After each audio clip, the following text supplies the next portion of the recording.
This is the Mistress Carrie Situation Report for August 10th, 2023.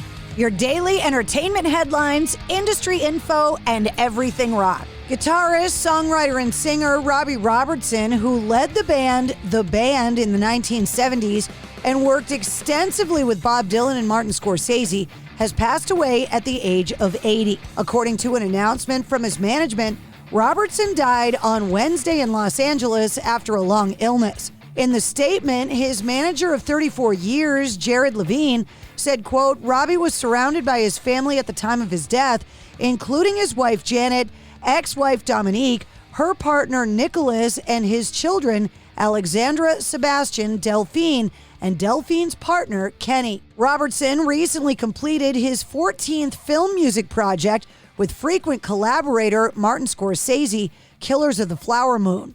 After the band's 1976 farewell concert, The Last Waltz was captured on film by Scorsese.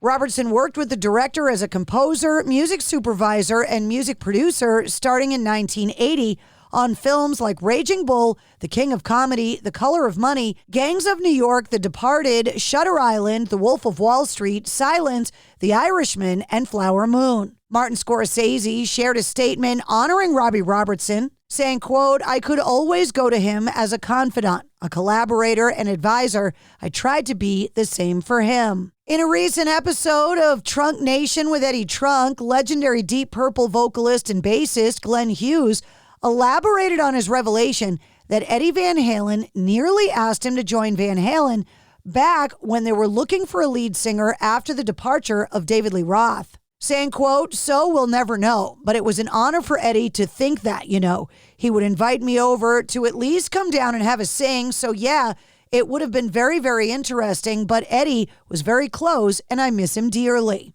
Speaking of Van Halen, they've announced a new box set chronicling the band's years with the singer that got the job, Sammy Hagar. The Collection 2, available as either a 5 LP or 5 CD set, will cover material from Van Halen's 4 consecutive #1 albums, 5150, OU812, For Unlawful Carnal Knowledge, and Balance. All of the songs have been remastered from the original master tapes by the band's longtime engineer, Don Landy. The Collection 2 will be released on October 6th and is available for pre-order right now.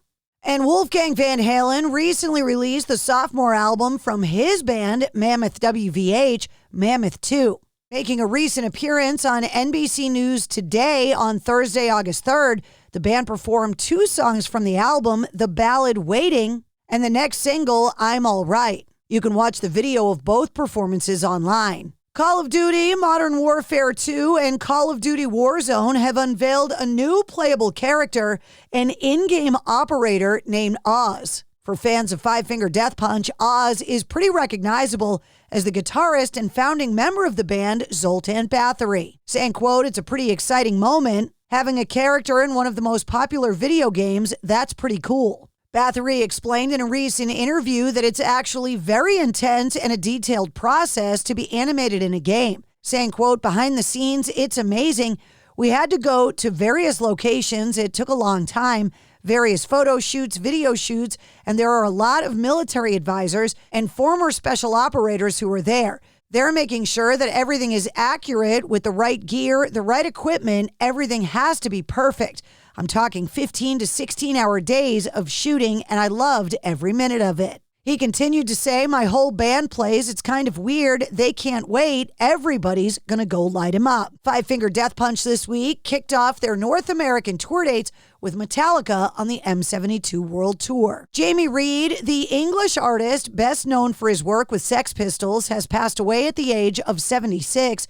No cause of death has been given. He designed the cover of the band's only album, Nevermind the Bollocks, Here's the Sex Pistols, as well as the art for the classic singles Anarchy in the UK and God Save the Queen. Another Travis Scott concert delved into chaos after an attendee diffused pepper spray, causing 60 people to need medical attention.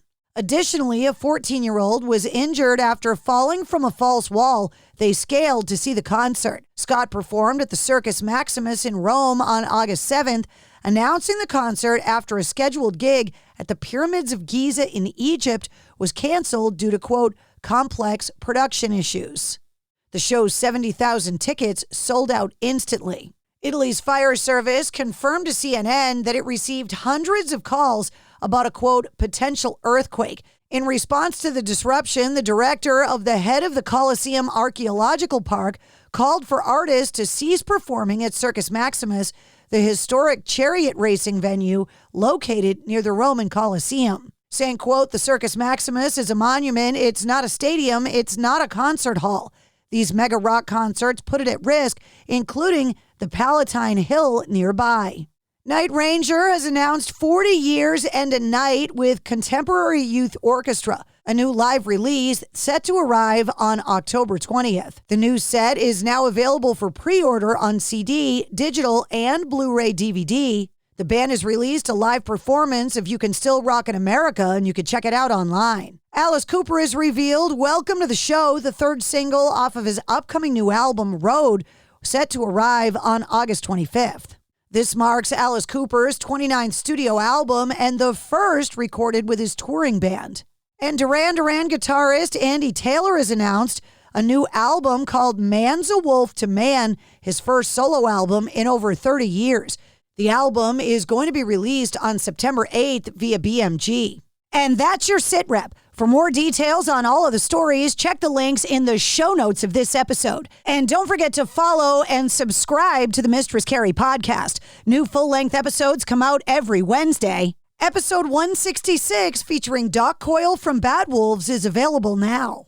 Did you know the new National Army Museum in Alexandria, Virginia, was made possible by the generosity of grateful Americans? The nonprofit Army Historical Foundation led the campaign to build the museum, and they continue to ask for your support. Your generosity will go directly to the mission they have carried out for 40 years, ensuring America never forgets the service of our soldiers. Show your appreciation to all who have served by making a contribution to the Army Historical Foundation. Give today at armyhistory.org. That's armyhistory.org.